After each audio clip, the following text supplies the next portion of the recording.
Selamat siang Pak Theo, perkenalkan nama saya Erik Stefan Harduibowo, biasanya dipanggil Erik, NIM 21D1049, akan mempresentasikan refleksi teologi moral hidup. Yang pertama ada refleksi atas pembelajaran teologi moral hidup.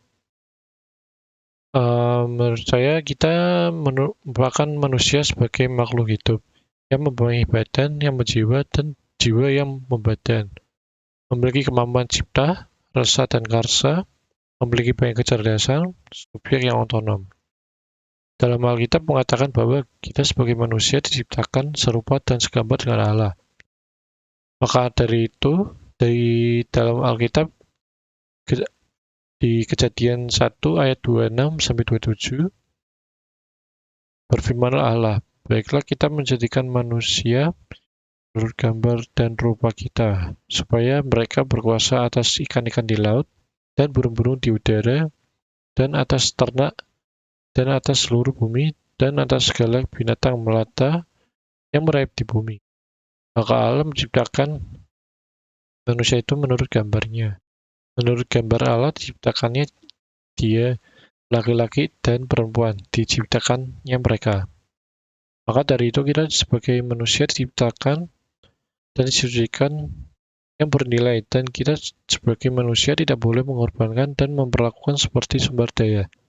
Manusia merupakan martabat dari Allah yang diciptakan serupanya. Kita sebagai manusia memiliki hak asasi untuk hidup karena kita diciptakan melalui pembuahan oleh sperma dan sel telur.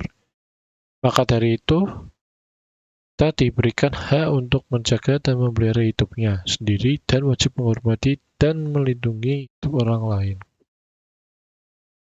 Kemudian yang kedua ada refleksi atas makna hidup manusia. Jadi makna hidup adalah suatu tujuan kenapa manusia ada dan kenapa kita ada. Sebagai asumsinya,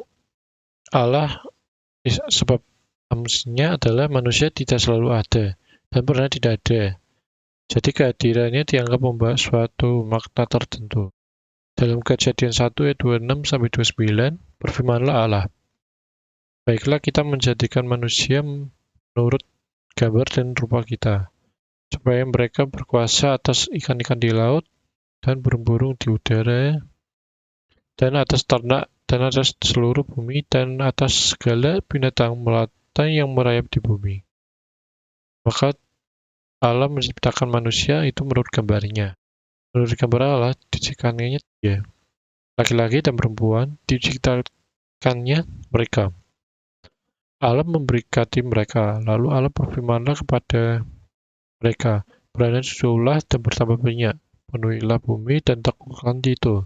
Berkuasalah atas ikan-ikan di laut dan burung-burung di udara, dan atas segala binatang yang merayap di bumi. Kemudian berfirmanlah Allah, lihatlah, aku memberikan kepadamu segala tumbuh-tumbuhan yang berbiji di seluruh bumi, dan segala pohon-pohonan yang buahnya berbiji. Itulah yang akan menjadi makananmu. Kesuksesan hidup menyangkut kemampuan orang yang berbahagia. Alasan setiap manusia melakukan suatu tindakan adalah adanya pengharapan akan mencapai suatu muara kebahagiaan. Apa artinya?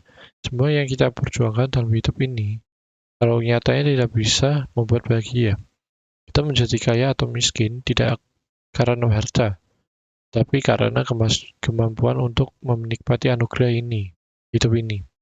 Berjuang keras untuk memiliki seluruh dunia ini. Namun kalau tidak mempunyai kemampuan untuk mengalami kebahagiaan dari apa yang diperolehnya, ibarat orang berkepala botak yang berjuang mengumpulkan pasir. Kemudian yang pertanyaan ketiga, sikap Anda terhadap hidup manusia. Setiap manusia kita memiliki kisah hidup yang berbeda-beda, dan hal itu yang tidak mudah untuk dijalani, sehingga dapat mengoyak iman mereka. Namun Tuhan sungguh baik. Dia selalu memberikan kita kekuatan dan penghiburan melalui firman-Nya.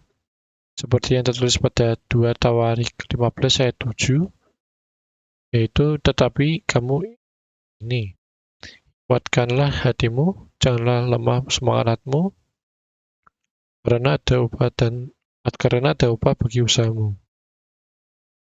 Meskipun kita sudah mengetahui bahwa Tuhan senantiasa mendampingi kita, dikala suka dan duka, tetapi saat kita sebagai manusia seringkali melupakannya dan tidak peka terhadap suaranya.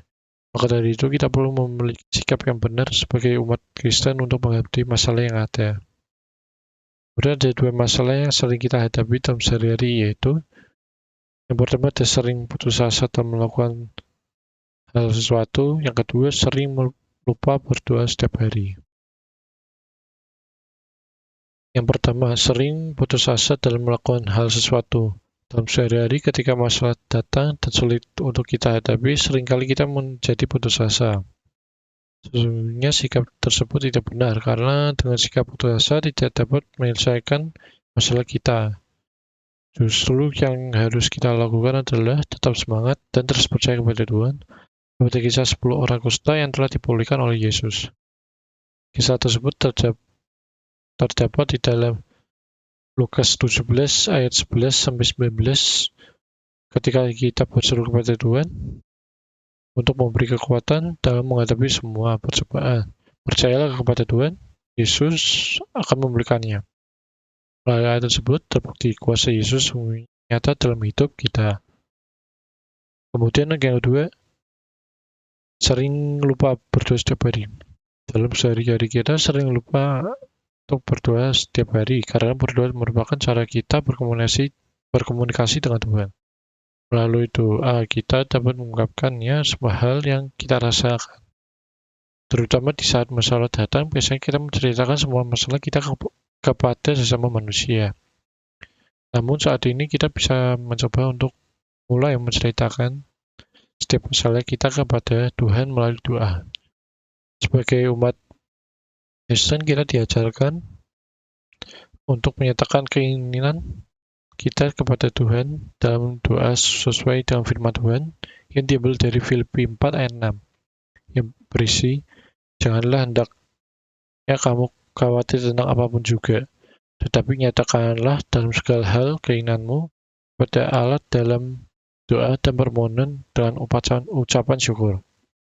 Jadi ketika kamu mengalami masa-masa sulit, ingatlah untuk selalu cari Tuhan, karena hanyalah Dia yang mengurangi beban kita melalui berkat dan mukjizat. Ya. Sekian presentasi dari saya. Terima kasih.